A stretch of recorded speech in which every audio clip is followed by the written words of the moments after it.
Okay. Sweet. Now let me know in like 20 seconds or so if it's going. Okay. So there's that aspect where ECMAScript is actually, I think, going to define classes, and CoffeeScript and all these things define classes in the way you normally use class. So anyways, long story short, it can be a very confusing language, but we didn't touch on it. We just touched a little bit on how to do event handling using jQuery. That was our big thing, okay? So what we did was you were able to code script into your client-side code and have it react if you clicked on something. So let's see what we actually did. It's been a while. Let's see where we are here.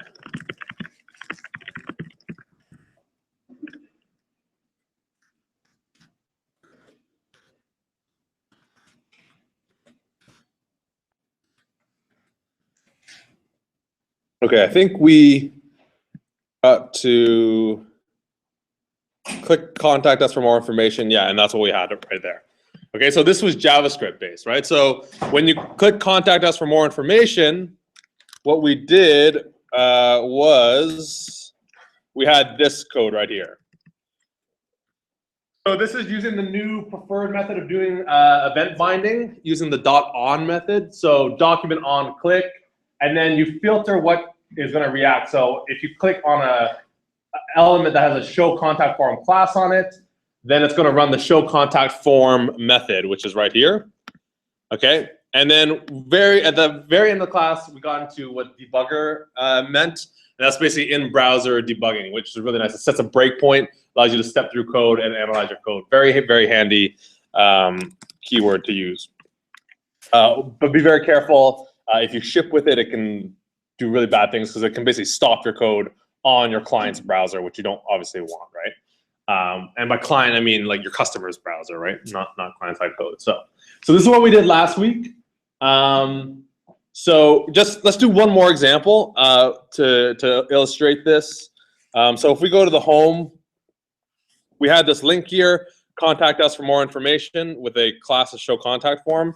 Let's add another class here, say, show me news posts, okay? And it won't lead anywhere. And we'll give it a show news posts class, okay? So we're just adding another link underneath that link there. And last week, I put all this lorem ipsum text there to illustrate the prevent default issue, so that if you clicked on this link and you weren't preventing what it would normally do, then it jumps back to the top of the page. Okay, so because what we have here is we have a hash here with nothing after it. Usually hashes in their very basic form are used to kind of put anchor tags in your different sections of your page. So I'm sure you guys have gone to websites where you say have like a website link hash, you know, about or hash contact or whatever, and it'll jump to that certain section of the page. If you don't have anything after that hash, it's going to just jump to the top of the page, right? So I put all this text in to show you that if you weren't returning false, okay, or preventing the default action, then what was happening was jumping straight to the top of the page, okay? Now that you understand that, let's avoid the annoyance of going back and forth. So let's just get rid of all this lorem ipsum text. We don't really need all this.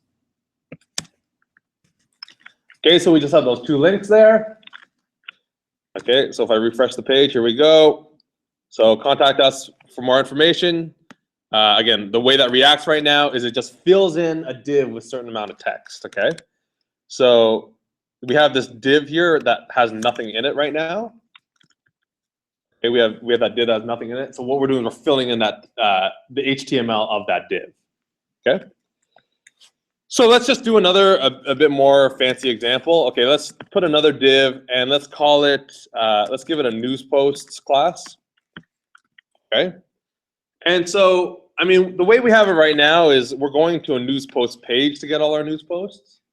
Okay, what we're going to gear towards is that when we're on the home page, we're going to be able to click this and get all the news posts from there. Okay, so let me show you the wrong way of doing it. Okay, so not necessarily, sorry, I shouldn't say the wrong way of doing it. Let me show you a way that does it that's not necessarily as user-friendly for your user once you get a lot of news posts, okay? So one way you could do this is really just showing all your news posts but just hiding them. Okay, and that makes sense. So you could have, let's do it this way. So if we go to our pages controller, okay, in our home, let's actually load up the news posts for our home page. Okay, so let's create an instance variable called news posts, and we'll go newspost.all. Okay, very similar to what we did with the news post index. Actually, the exact same thing we did with the news post index. Okay. Now we just want to display these on the home page. Okay, so that's why we're going to load them up in the controller there. Okay, and if we go to our news post index, let's just copy that code that is showing all these news posts. Okay, this loop here. So go to your news post index, grab that loop that's iterating over the news posts and creating this HTML for it, and throw it into your home page inside the news post div. Okay. What you have is you have the news post. It's basically the exact same thing as the index, but we're showing it on the home page. The only difference now is it's surrounded by the news post div, and it's underneath a couple of links. Okay. So let's see what this looks like. Okay, that shouldn't be a surprise. Okay, so here's our news post index page, and here's our home page. They look pretty similar, right? They just have different bodies at the top. Okay. Now, let's use jQuery's slide down and slide up animations, okay?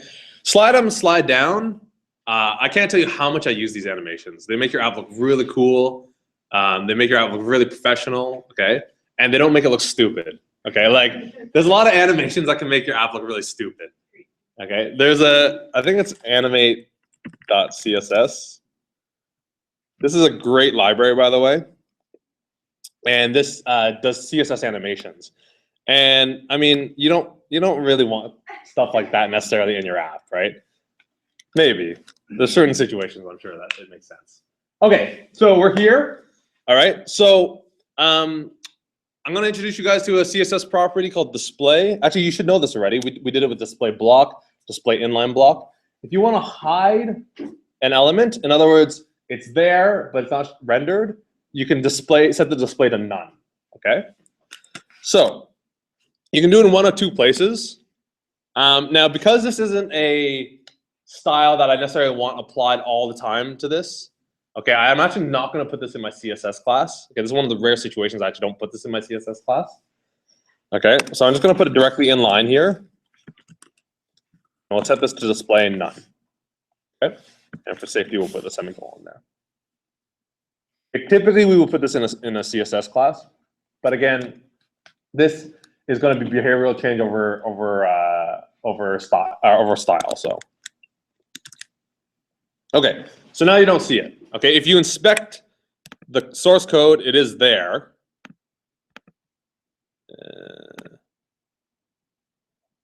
Okay, it is there. But again, it's just hidden because display none hides it, okay? Now, the reason I'm using display none is just because of a little bit of my knowledge of jQuery, okay? jQuery, when it does slide ups and slide downs, it's using the display property, okay? When it does hide and show, fade in, fade out, those kind of things, it's using the display property. So what I'm doing is I'm basically setting this up for a jQuery animation, okay? So what we can do is we're going to react on this show me news post. So when you click on show me news post, I want to reveal this div basically, okay? So if we go back to our JavaScript code here, let's just add another handler. We'll say when you click show news posts, and run a function called show news posts. Again, you can either do this as a named function or an anonymous function. Remember, the anonymous function, you're just putting the function directly in here. Okay, so you could actually put a function directly in there and type it in right in there. Okay.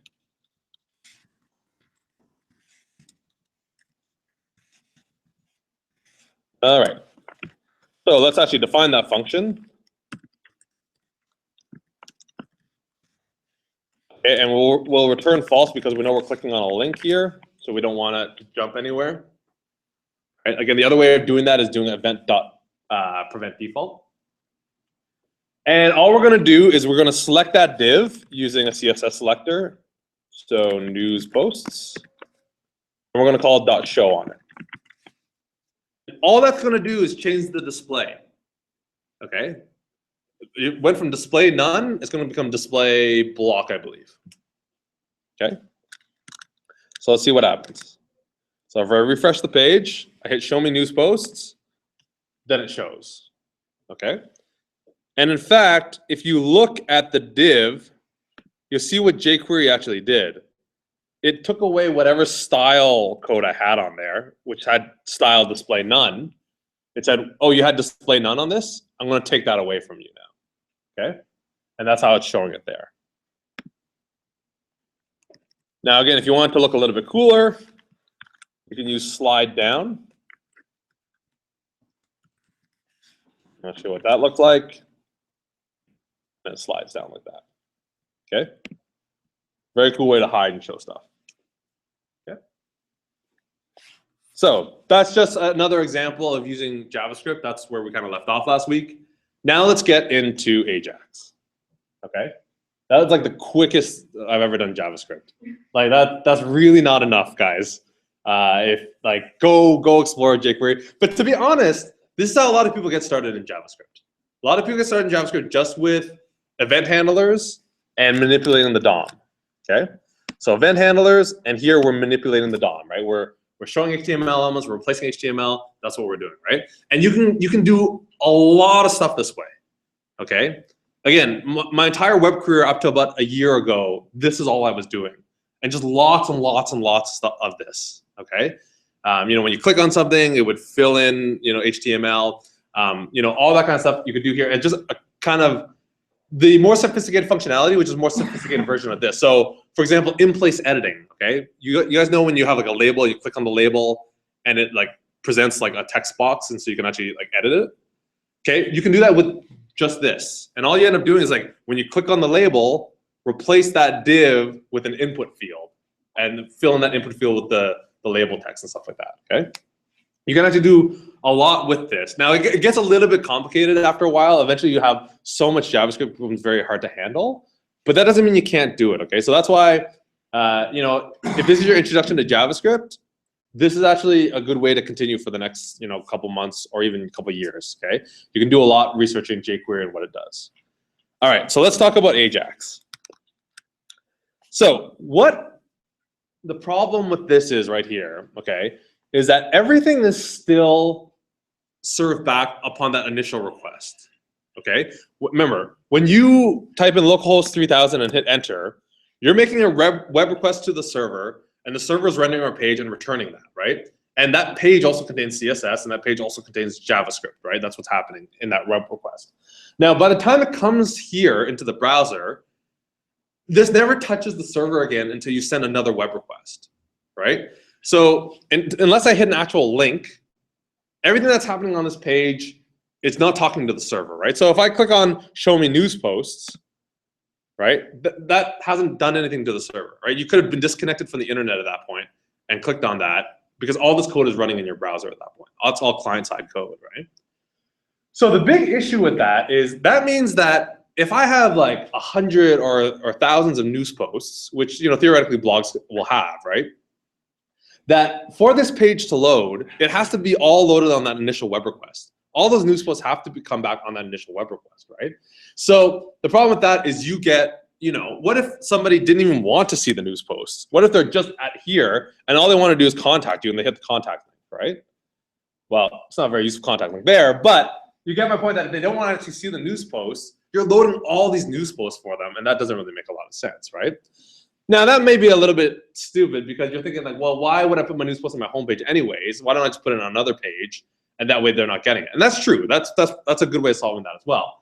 But a more realistic example is something like, let's say you go to a website and it has 1,000 posts or whatever, right? Or 10,000 posts, and you go to the news post page. Okay, that page, if you want to show all the news posts, has to load, you know, 10,000 news posts and display them to you. And that can take a very long time. So one way of solving that is with pagination. Okay, so pagination is where you actually create links to multiple pages and you only show like 10 posts per page, right? And that's fine. That's a perfectly valid solution. That is definitely one way to solve it. But what if you want to give the experience where the person doesn't have to reload another page, right? Because that might be annoying, right? Like, especially if you have a lot of ads on your page, it could be really annoying to say, click on the next page, reload, click on the next page, and so on and so forth. It'd be nice if you could do things like, if you scroll to the bottom, then load some more, right? Or, I mean, you could have a button that says load more at the bottom, you click on it. Or you could be even smarter and say when they scroll to the bottom, they hit the bottom, just automatically load more, right? And that way what's happening is you are only loading like 10 posts at a time, but you're not actually refreshing the page in any way. Okay, and this is what Ajax allows us to do. Okay, Ajax allows us to interact with the server without reloading the page, without reloading what's in the browser. Okay. And that's all we've known today. All we've known today is how to make a web request to a server and get a page back. Okay? We've never known how to get data from the server without getting a page. Making a request to a server and getting not a page back. Okay, that's a weird way to word it, but again, we've only known how to get a page back. How do we get something that's not a page back? Okay? And that's what Ajax is all about. It's really not that complicated when you see what the diagram amounts to. Okay? So what we're used to now with web is the web browser makes a request to the server. Okay. Let me just finish this diagram. So web browser makes a request to the server and a page is returned to us. That's what you've been programming all semester, this entire course, right? And the web page started off as just HTML, then we added CSS, and within the last couple of weeks, we added JavaScript. It's all stuff that the browser understands, okay? So the web page comes back to the browser, and it has HTML code to render to the screen, styles it with CSS, and then has some JavaScript code in there that can execute on the browser. Okay, when you click on something, the browser executes, so on and so forth, okay? What Ajax allows us to do is basically say, from JavaScript, okay, initiate a web request. Okay, in your JavaScript code, you can initiate a web request. Rather than it being a link on the page, rather than it being something you type in the URL and hit enter, you can initiate a web request from the JavaScript code itself. So in other words, when you click on a button, rather than updating the HTML, rather than sliding down the news posts, you can make a web request, okay? And that web request is like any other web request that we've been doing, okay? So that web request hits the web server, okay? And then the web server responds just like you would anything else, right? So when you send a web request to the web server, it returns a page or whatever, right? So when you send a web request to the web server through Ajax call, it's gonna return something, okay? Now, what would be kind of not ideal is if the web server just returned a page back, an HTML page, okay? Because most of the time when you think about what you're doing with what's returned, okay, is that normally when you make a web request and the page comes back, you want to render the whole page, right? But let's take the example of the news posts, okay? If I said load 10 new news posts, it would be kind of annoying if those news posts came inside all this HTML code, right? And the HTML code is returned. Because then you would have to kind of siphon through the HTML, siphon through the head tag, the body tag, and you'd have to parse it all out and find the news post body and the news post like header and stuff like that, right? Not to say that's not technically impossible, okay? But it would be really annoying to do it that way, right? And in fact, at that point, you're getting into what's known as screen scraping. Okay, you can go to a website and you kind of parse the HTML to find this data, right? So what you can actually do is you can tell the web server that instead of returning a page of HTML and CSS and JavaScript back, you can say just return data. You can say, well, you can say return anything you want. You can say return text, you say return a page, or you can also return data, okay? Ultimately, that data is just a string, okay? It's called, like, it's serialized data, okay? Ultimately, it's just a string of characters, okay? But they're formatted in a very special way, okay? You can either format it using XML, or you can format it using JSON, okay? JSON is the more common thing to use these days. But XML is just as valid. Okay, you could even format it in your own format if you want. Okay, if you want to format it in your own format, you can do that. But you just have to do more work on the client side to parse that out, right? JSON and XML is a standardized language, right? So so there are libraries to help you parse that information out. Okay, but that is what Ajax is all about. Ajax is about sending a request from JavaScript to the web server to get some data back, and then you do something with that data. Okay, it stands for asynchronous JavaScript and XML. Okay, the asynchronous piece is that when you send that request out to the web server, you're actually not waiting. You're not sitting there waiting in the code for that stuff to return. Okay, so when you hit that part in the code where you send a request to the web server, it doesn't halt there and wait for the thing to come back. Unlike a synchronous web request, right? When you hit enter, like in localhost 3000, you send a web request, and the browser doesn't do anything until the request comes back, right? Ajax is different. Ajax sends the request out and says, go ahead, do the rest of the code, and whenever the code comes back, do this little function. Okay, that's the asynchronous piece. JavaScript, because we're doing it inside JavaScript, and XML, because the data that we're sending back and forth is XML. Okay, and again, nowadays we happen to use JSON, stands for JavaScript Object Notation. Okay, and the nice thing is, if you know Ruby, it looks a little bit like Ruby hashes. Okay, it's just key value pairs, basically. Okay, so that's what Ajax is all about. So how do you code Ajax in Rails? Okay, in Rails, just like any web request, you have to set up a route. Okay, so the JavaScript route, the JavaScript request that's going to happen is just like any other web request. So you have to set up a route that says, when this request comes in, go to this controller in action, right? Then you have to tell your controller action to return data if you want to handle data, okay? Again, technically, you can return a full page back if you want, but it's more useful if you just return data, lightweight data, right? So you have to code your action to say, okay, whenever this request comes in, return a JSON piece of data. In other words, just return this string of data that's formatted in a JSON format, okay? So that's the server side.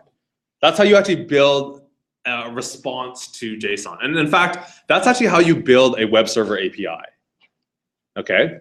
When all these web cloud hosted things, like let's say Shopify. Shopify is a good example, okay? So Shopify, you'll set up a store on there, and you'll add all your products to Shopify, okay? Now let's say later on you want to build another web app that grabs information from the Shopify store, okay? Well, they've built an API that whenever you make a certain request to a certain URL on their store, it will return JSON encoded products and all the information about those products, okay? So that's how it's actually the first step to building an API is doing this, okay? All right, so that's the server side. Once you set that up, your server is now ready to accept Ajax requests, okay? The client side. The client side, I mean, it's up to you where this happens, but you are going to now make that request. You're going to code it to say, when this button is clicked or when you hit the bottom of the page or whatever the trigger is, make a web request, an asynchronous web request, okay? And then all you have to do is say, when the request comes back, run this code, okay, whatever that code happens to be. Okay, once the news post data comes back, what are you going to do with that data? Are you going to render it on the page? Are you going to pop up an alert box saying, 3 new news posts are loaded, stuff like that? Whatever you want to do, okay? But this is basically how you do, this is how you code an example of Ajax, okay? So we're going to go through these 4 steps. It's pretty simple. Now we are going to do this, again, using Jquery, okay? Jquery makes this exceedingly simple. If you're going to do it in native JavaScript, you have to set up what's called an XML HTTP request object. I don't even remember how to do the handling of the code that comes back. It's a lot of code that I don't remember how to do. It's been so long since I've done it. I did it once at a job I used to have, haven't done it since. Jquery makes it really easy to just say, make a request to this URL, handle the data this way, okay? So let's do that. Okay, so we are going to do this in 2 ways, as always. I'm going to show you a kind of sloppy way to do it and a more elegant way to do it, okay? So let's do it the sloppy way first. So let's set up a route, okay? And we'll say, get news posts Ajax. Okay. That's setting up a URL that my JavaScript code is going to call. Okay. And then I'm going to point this, because it has to do with news posts, I'll go to the news post controller, and I'll create a new method called index Ajax. Okay. So my regular index action is going to handle the web page, and this route is going to handle Ajax requests. Okay. And I'm going to make it a get because all I'm doing is retrieving data. Okay. So if I go to my news post controller, we already have this, right? Def index at news post equals news post all. That's our index which handles the web page. And remember, by default, what's happening here is this is being called, right? So we create a new action called index Ajax. And we are going to basically load the news posts. And then we're going to render a response. Okay. Now, by default, Rails is going to look for HTML. Okay. Unless we specify a format that comes in. Okay. But I'll get to that a little bit later. So right for now, all I'm going to do is I'm going to force a rendering. Okay. So just like up here, you can force a render index. We're going to force a render down here. And what we're going to do is we are going to render JSON output. Okay. So what Rails allows you to do is in the render method, you can pass in this JSON hash, and it's basically going to convert that whatever you pass into that hash into JSON. Okay. And I'll show you what I mean by that. When you do a line like this, basically you're saying, I'm going to output JSON object, and the JSON object I'm going to output is at news posts. And in older version of Rails, it wasn't implicit, but what's implied here is you're calling a method called toJSON on at news posts. Okay, but it's implied in Rails, I think like 3.2 and above. Okay. So just to let you know what's happening there is all active record collections and active record instances, they have a method called toJSON on them. And what that does is it serializes it into JSON. I went through my entire undergrad in software engineering and a better part of my entire career, actually, not really knowing what the word serialization meant. I pretended I knew it, and I would talk to a lot of people, like, yeah, serialization, no problem, no problem. All it basically means is converting your objects into strings. Okay, that's really what it means. Okay, I mean, you can convert it into bits too. You could, like, I mean, obviously serialization can be used in a lot of different contexts. But in our high-level software engineering world, serialization basically means converting it into a string. Okay, and the reason we say converting it, like serialization works, is that it doesn't matter what languages we're talking, right? You're Java, I'm Ruby, you're C#, whatever. We all understand strings, right? So serialization means taking like a Ruby object and converting it into a string, because Ruby objects might not be compatible with C# objects, might not be compatible, so on and so forth, right? So toJSON, what that does is it takes, it's an algorithm that basically goes through all the news posts and spits out a JSON string. Okay, that's what's happening there. Okay. Okay, so that's that. We've coded the route, and so that's it. We're done the server side. Now, not a little known fact, but an interesting fact about Ruby on Rails is that you can test this without doing an Ajax call. You can test this directly in your browser. Okay, you can force Ruby on Rails to basically, actually, even in this case, we should be okay. Let me think. So index Ajax, right? So the get request. Let me just see here. What was it? News. What did it say? News posts Ajax. Oh, it's probably protected.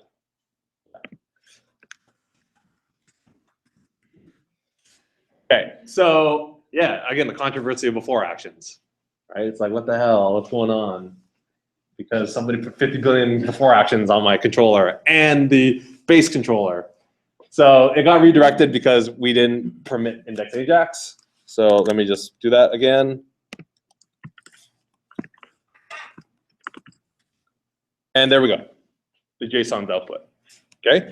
Now, I happen to have a plugin installed in Chrome that formats my JSON nicely. Okay, if I click on View Source, this is what the JSON actually looks like.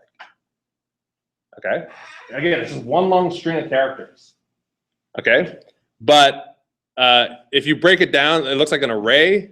Okay, and every element in the array looks like a Ruby hash. It's got the curly braces. Okay, and then it's just key and value. Okay, so how do I? So again, key value, ID2, title this, body this, created at this, and so on and so forth. That's what ToJSON did. Okay, so ToJSON converted my news post into this really lightweight string. And you can see how this would be very easy to parse compared to like an HTML that has all the styling and all this stuff in it, right? Okay, so there we go. We created a JSON return. And this is what gets returned if I make an Ajax call. Okay. Okay, so let's do the client side.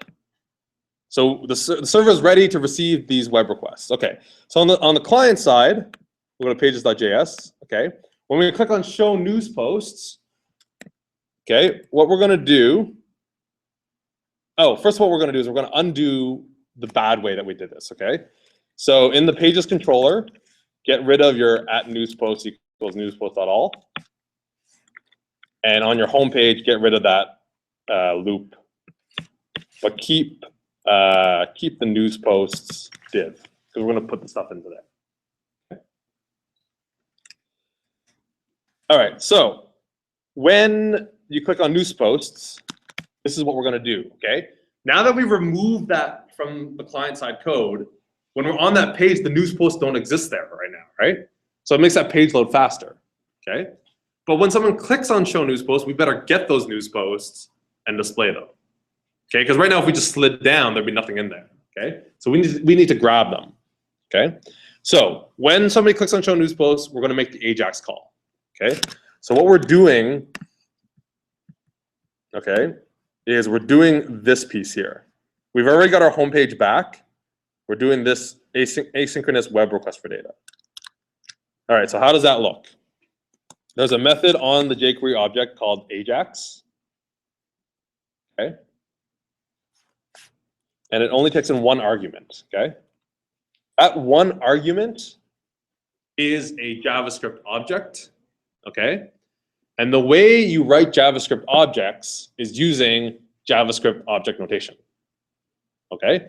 So the JSON that we happen to get back here, it's the exact same syntax as actual JavaScript objects. If you want to just define a JavaScript object, you would use this exact syntax.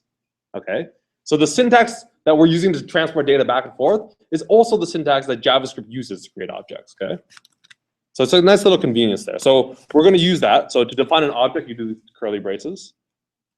Okay, again, it's not like Java or C# where you do equals new and then the class name, because JavaScript has no such thing as a class. Okay, their objects are basically like hashes. Okay, and this object, it's expecting a bunch of arguments. It's expecting a URL. It's expecting a type of request. It's expecting a data type to return. It's expecting a function to happen when you get the data back. And it's also expecting a function if there happens to be an error. There's also a whole bunch of other options, okay? But these are some of the standard ones, okay? And you can ignore some of these if you want. If you don't want to run anything when an error happens, you don't have to put that error object there, okay? By the way, JavaScript, unlike Ruby, you don't actually have to put the colons hugged up right against the key, okay? You could actually define a JavaScript object with spaces in here if you wanted. Ruby, it's not that case. Ruby, you actually have to have it right on there. Okay, so we're going to send a web request. So we need the URL. So the URL is going to be news post Ajax. It's going to be a GET request, right? Because that's how we define our route. Data type, either XML or JSON. Okay. What did we code? We coded JSON. So we're expecting JSON. Okay. Now, what's really cool about that is that when this JSON serialized string comes into JavaScript, okay, we are going to deserialize it. And now that I know what that word means, basically what we're doing is we're transforming that string back into an object. Okay? So serialization is Ruby took our objects and transformed them into a string. Then it sent that string all the way over to the client side. And when the client side got that string, it deserialized it back into an object. So that we can play with it as an object rather than parsing through the string. Okay, and the really nice thing about jQuery's Ajax is that deserialization is done for you. As long as you specify that data type. You specify that data type, it knows what it's expecting in the string. It'll deserialize it for you, and it'll actually pass it to the function that you define for success. So it passes it into this first argument called data. Okay, and you can call that whatever you want, actually. You could call this deserialized object if you want. Okay. We normally call it data. Okay, so whatever you call that argument, that's where the data gets passed into. Okay, now this is a function, so I'm just going to create some white space here to do some stuff with it. Okay. And just to make sure this is working, I'm just going to alert. Okay, let's do alert success, and then alert error in case an error happened. Okay, that's how you make an Ajax request in jQuery. You say where the request is going to, what kind of data you're expecting back, and then you tell it what to do once that request comes back. And that's the asynchronous part, because it doesn't wait. Again, like if you had some code underneath here, okay.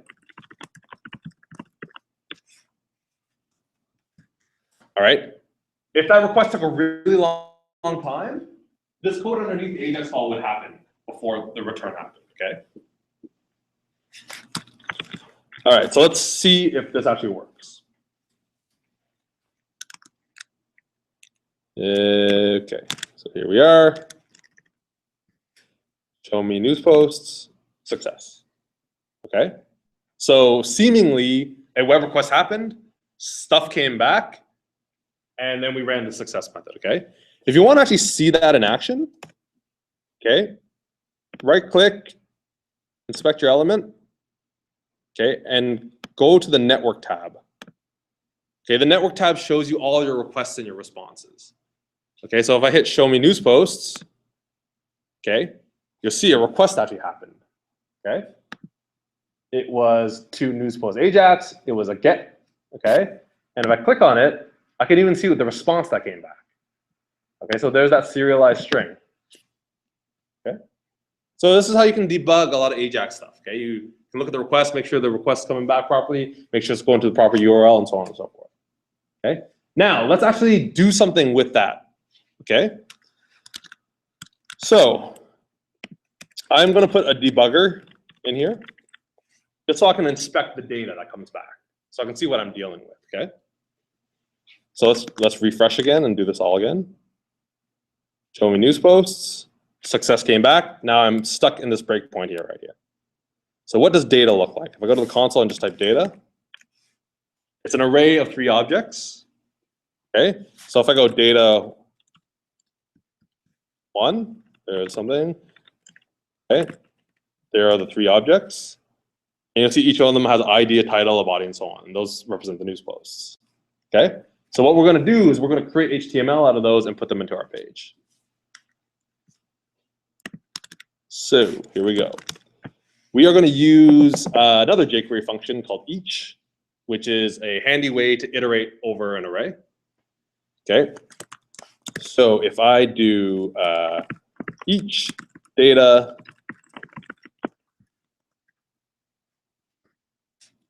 okay, you'll see this construction a lot in JavaScript where you're passing that anonymous function in. Okay, again, the way you should read this is that this is just another method that takes in 2 parameters. Okay, takes in an array and takes in a function to run for each element in that array. Okay, it's kind of like our .each do construction in Ruby, same kind of deal. Okay, and here's what we're going to do. We're going to say the news posts div. Okay, we're going to append some HTML to it. Okay, so we are going to append the news post ID, and then we'll surround that in paragraph tags.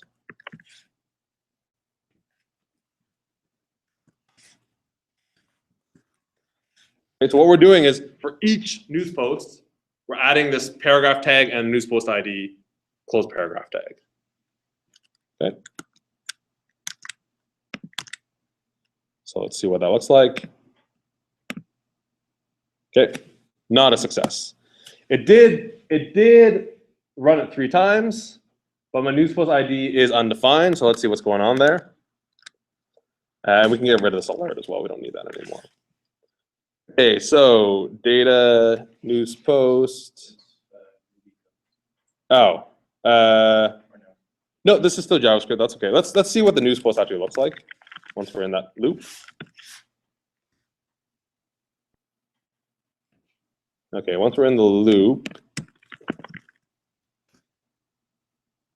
news post is 0. Did you name it news post or news post? News post data should be iterating over that. That should be okay, actually. Let's find out what's going on here. Am I running each wrong? Let me think here. How does each look? I believe takes in just the fun. Wrap the data first and then call each other. Oh, okay. So, oh, yes. Good call. Okay. So we call, like we wrap the data like this and call each on it, right? That, right?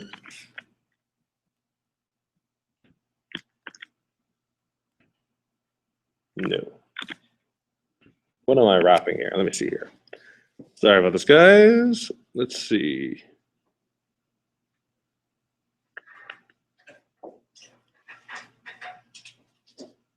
Each should be able to take in an array. This is looping through the elements. Maybe each can't run on an array. Only jQuery elements. Could you not reference it by name, but reference this inside each? Oh, yes. But does it still work on an array? Let's find out. That is a very good point, though. Yeah, you're right on that. Let's get the syntax though on this.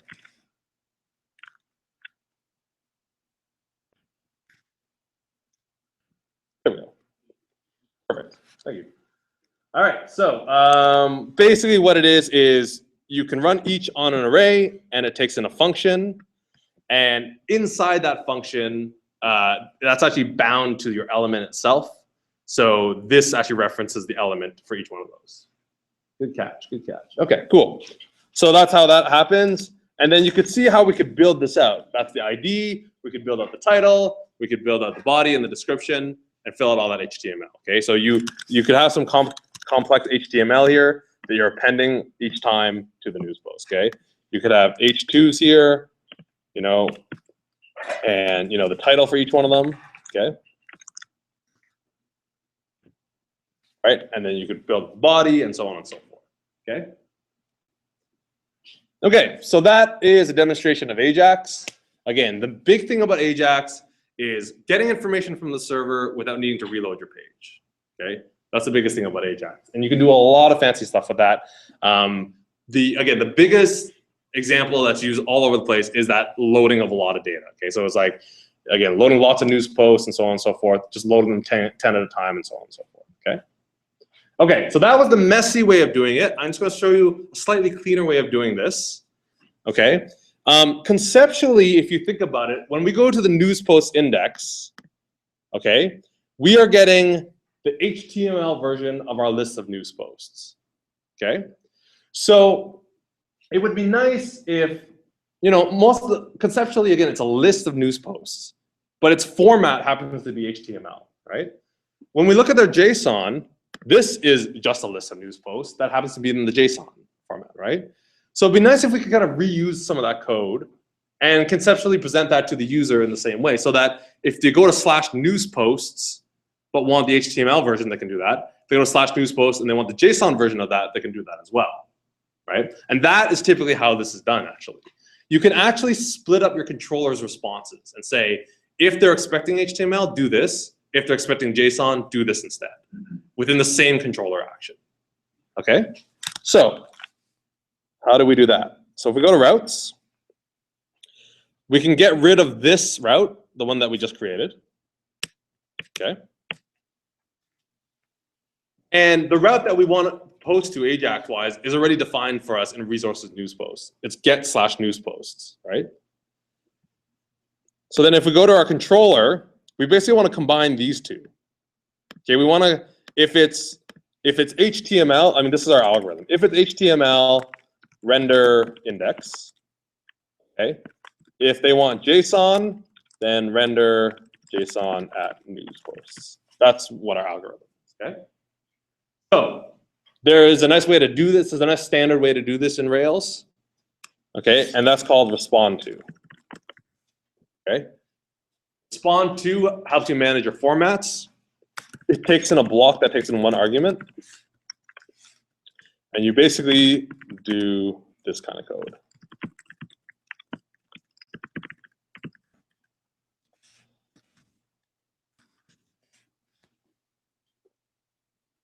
Okay. So what this says is, if a request comes in that's expecting an HTML response, do something.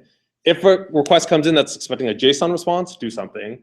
If a request comes in that's expecting an XML response, do something. If a request comes in doing anything else, we're not going to handle it. Okay. So in fact, I've gone even one further. I don't even want to handle XML, so I won't even put that. Okay. Now, this is what I said we want to do for HTML, right? But you can kind of view this as like an if block, okay, that it's only going to run that code normally, okay? So if I send in an HTML request, it's basically going to come into here. And since that's implied already for HTML, I don't actually need that for HTML, okay? And because there's nothing in those braces, I can actually get rid of this as well. But I still need format.html there to say that I'm actually able to respond to it, okay? Now for JSON, it's not a default thing. So we do need to explicitly put that stuff in there. So let's copy that code from here, okay, and get rid of this code. Now the really cool thing about this is that we're actually reusing our @newspost equals newspost.all code, which makes sense, right? Because again, conceptually, you're getting a list of news posts, right? So you shouldn't have to do that in two different places, right? If you're getting the index, whether the format's different or not, you're doing the same requests from that, right? Okay. So then our code ends up looking like this. Now the question is, how do you tell your request to say, I want a specific format? Okay, I said, if I say I go to /newspost and I want it to respond to HTML, or go to /newspost and I want it to be in JSON, how do I specify that? Okay. Luckily, by default, the stuff that I taught you automatically does that for you. Okay. So if you do a request in a browser, okay, one of the things this automatically sends to the server, okay, is it's a little thing in the header that says, I want an HTML response back. Okay, you can actually see it. If you go to the network and you reload that page, okay, where is our initial request? News posts. Okay, the headers. Where is it? Here. This header right here, okay, that we've never talked about headers, by the way, but with every request, you can have a bunch of information in the header. Okay, this is saying, one of the things I accept is HTML. Okay, I also accept some of this stuff here, but the first thing I'm going to accept is HTML. So when that hits Rails, Rails says, okay, the type of response, the format that they want is HTML, and that's what I'm going to run that code. Okay? Same thing happens with Ajax. Okay, when you run the Ajax code, if I'm not mistaken. Oh, right, we got to change that on the client side. So now that we changed our routes, this is just news posts.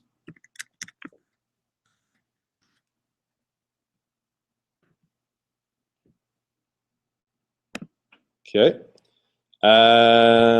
Here, the request headers is application/JSON.